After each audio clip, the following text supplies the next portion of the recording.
कमलायतलोचन लोकपते विजयी भव वेङ्कटशैलपते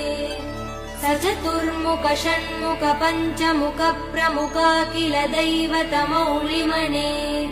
शरणागत वत्सल सारनिधे परिपालय मां वृषशैलपते अतिवेलतया तव दुर्विषहै अनुवेलकृतैरपराध सदैः हरितं त्वरितं वृषशैलपते परया कृपया परिपाहि हरे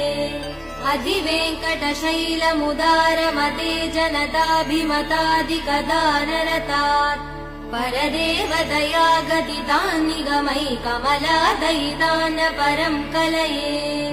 कलवेणुरवा वसगोपवधू शतकोटिवृतात् स्मरकोटिसमात् प्रतिवल्लविकाभिमदात् सुखदात् वसुदेव